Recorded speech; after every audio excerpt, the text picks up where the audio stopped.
বহু বছর আগের ঘটনা। পুরীতে যেসব মঠ আছে সেই সমস্ত মঠের তত্ত্বাবধানে প্রভু জগন্নাথের ভূসম্পত্তি থাকত।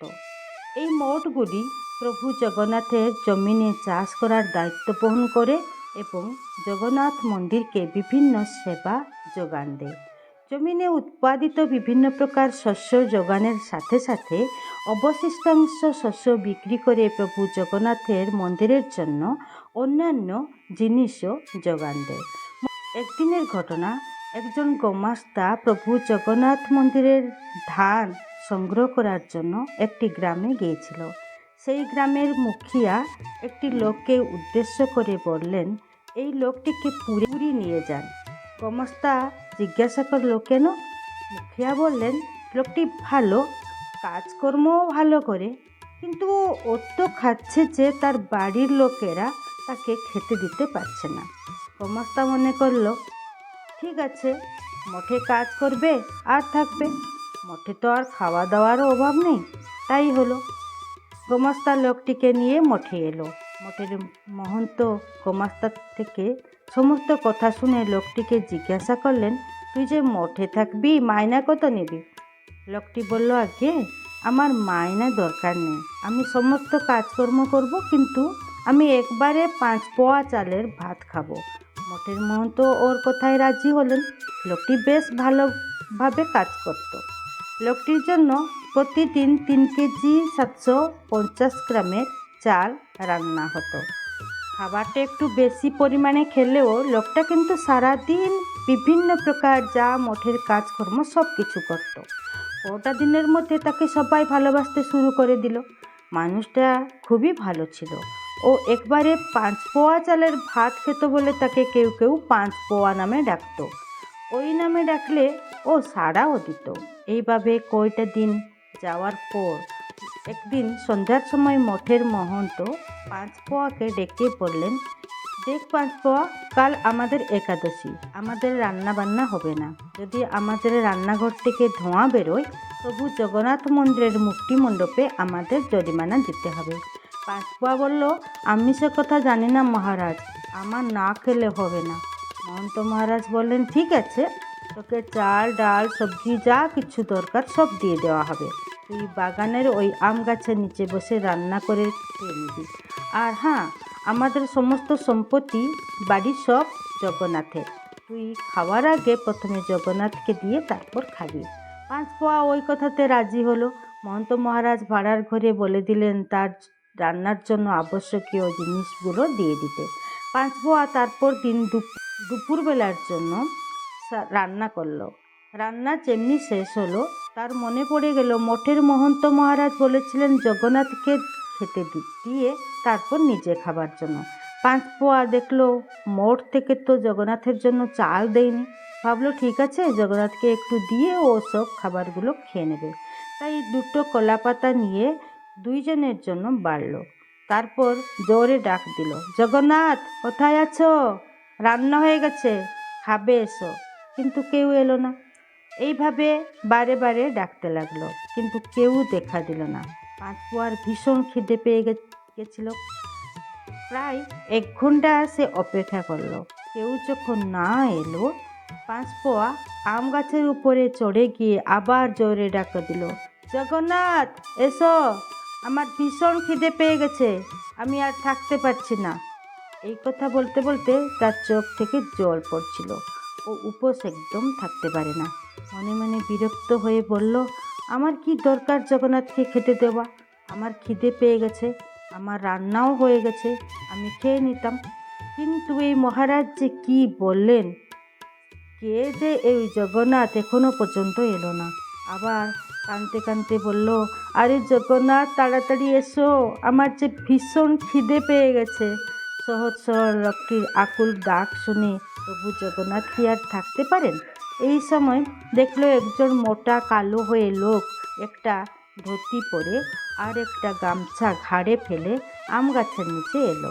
5 পোয়া গাছ থেকে নেমে লোকটিকে বলল, তুমি এত দেরি করলে কেন? আমার ভীষণ খিদে পেয়ে গেছে। ঠিক আছে, এসে গেছো যখন আর দেরি না করে খেয়ে নাও। তোমার জন্য এই পাতাটাতে বেড়ে দিয়েছি। মহারাজ তোমার জন্য কোনো চাল টাল দেয়নি। আমার ভাত খাবার জন্য যে চাল দিয়েছিল সেই ভাত থেকে আমি তোমাকে একটু দিয়েছি।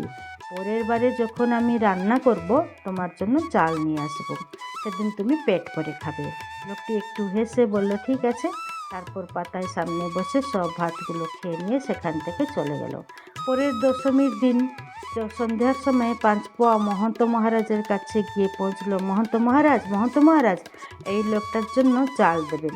মহন্ত মহারাজ জিজ্ঞাসা করলেন, কার জন্য চাল দেওয়া হবে? ওই যে যার কথা বলেছ তাকে দিয়ে খাবার জন্য। হ্যাঁ, আমি তো বলেছি জগন্নাথকে দিয়ে খেতে, তার জন্য চাল দিন। ও যখন আমার কাছ থেকে খাচ্ছে আমার পেট ভরছে না। ওর কথা শুনে মহন্ত মহারাজ হাসলেন।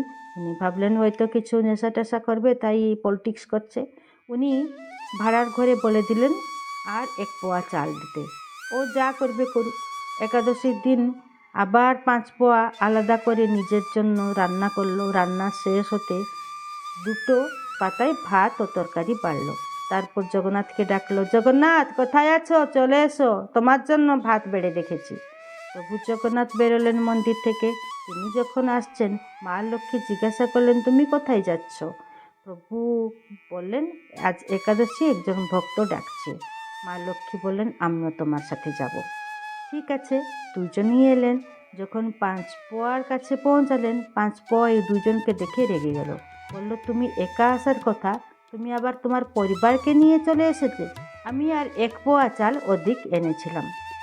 ঠিক আছে, ওই 1 পোয়া চালের ভাত পাতায় বাড়া আছে, তোমরা দুজন মিলে খেয়ে নাও। আবার আমি পরের বারে তোমাদের দুজনের জন্য আলাদা ব্যবস্থা করব। প্রভু জগন্নাথ ও লক্ষ্মী মা সন্তানী একটু হেসে খেয়ে দিয়ে চলে গেলেন।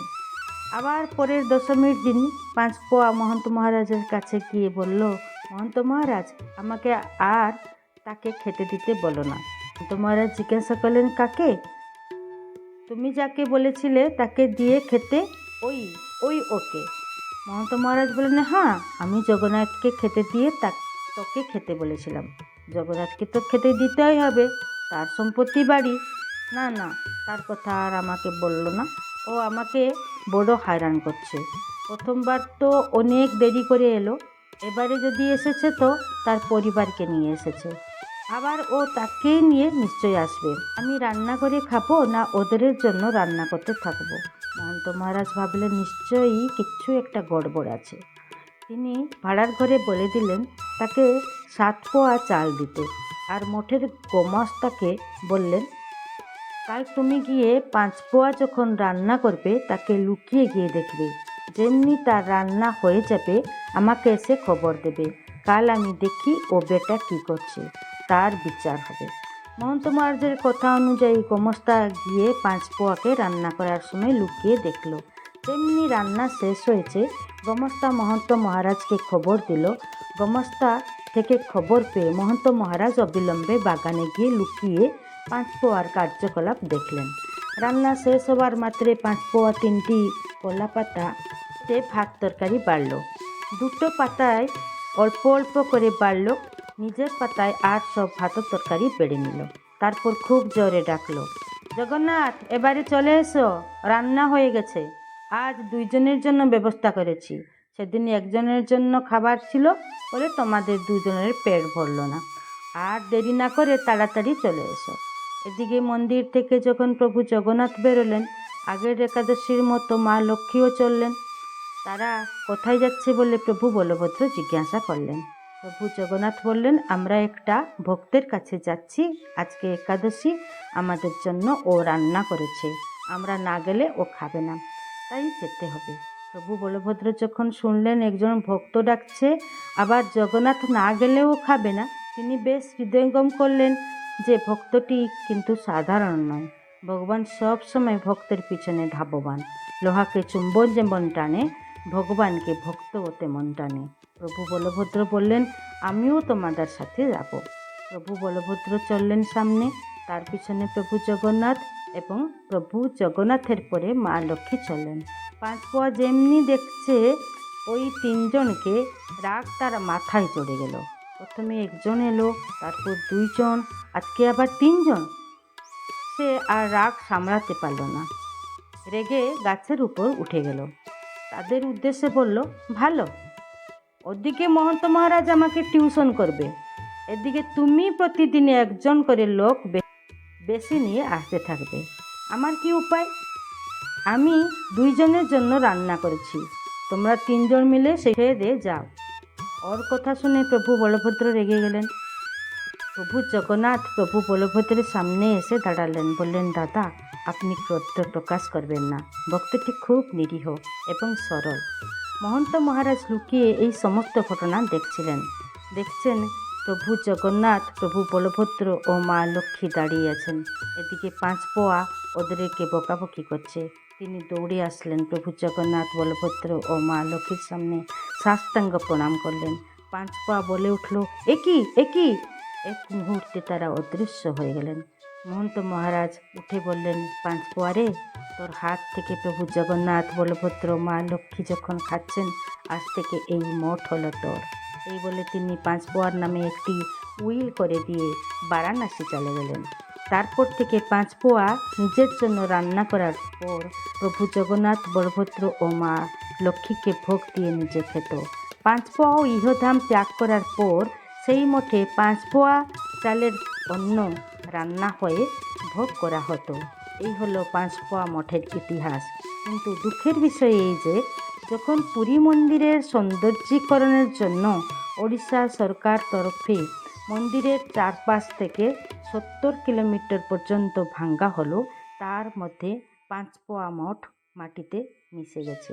যদি আপনাদের এই ভিডিওটি ভালো লেগে থাকে, আমাদের এই চ্যানেলটি সাবস্ক্রাইব করার জন্য অনুরোধ রইল।